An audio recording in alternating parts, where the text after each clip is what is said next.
Gadis itu menggambar pintu palsu dengan kapur. Sesaat kemudian, ada cahaya yang masuk melalui pintu. Pintu palsu telah berubah menjadi pintu asli. Saat gadis itu perlahan-lahan menjauh, Go menemukan bahwa jalan itu mengarah ke sebuah istana kuno. Dia memanjat masuk dengan bantuan kursi. Saya akan membalikkan jam pasir sebelum saya pergi, karena ketika pasir habis, pintu akan tertutup. Beberapa saat kemudian, gadis itu tiba di aula tengah. Saya melihat sebuah meja besar di depan saya. Tempat ini dipenuhi dengan berbagai macam makanan yang menggiurkan, membuat air liur seorang gadis. Sampai akhir buku ditemukan, ada monster mengerikan yang duduk di sini. Sungguh aneh bahwa orang-orang mendatangi kami. Monster itu tidak bereaksi. Sungguh melegakan bagi sang gadis.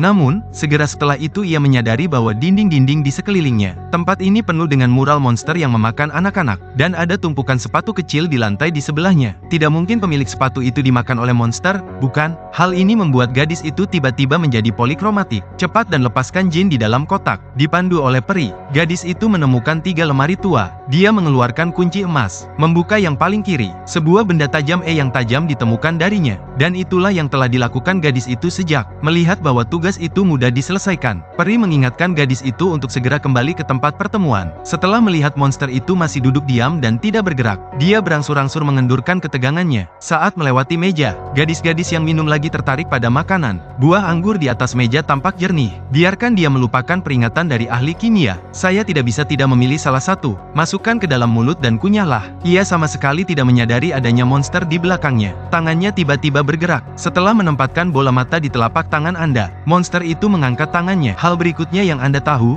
Anda melihat gadis yang mencuri makanan. Monster kemarahan itu langsung menyerangnya. Gadis itu masih belum menyadarinya. Para elf berusaha menghentikan monster tersebut, tapi ia mengambilnya dan memakannya. Akhirnya gadis itu berbalik kembali, kesal dengan pemandangan di depannya. Dia berlari menuju pintu secepat mungkin. Namun Gogo hanya tertunda sebentar saja. Jam pasir sudah habis. Gadis itu memperhatikan pintu keluar yang sudah dekat di depannya. Tidak peduli seberapa keras Anda mendorong, itu tidak akan membantu. Pada saat krisis, yang bisa ia lakukan hanyalah menyerahkan kapur tulisnya. Saya ingin mengecat ulang pintu, namun, kapur tersebut tiba-tiba patah. Detik berikutnya monster itu mengejar kami. Tidak ada jalan keluar. Yang bisa dia lakukan hanyalah duduk di sandaran kursi. Gambarlah dengan cepat sebuah pintu kecil di bagian atas kepala Anda. Untungnya, kapur tulis kali ini berhasil. Tidak ada ruang untuk kesalahan. Gadis itu buru-buru mendorong pintu kecil itu terbuka. Dorong ke langit-langit. Akhirnya, sebelum monster itu menangkap kita, gadis itu melarikan diri kembali ke kamar sebelumnya.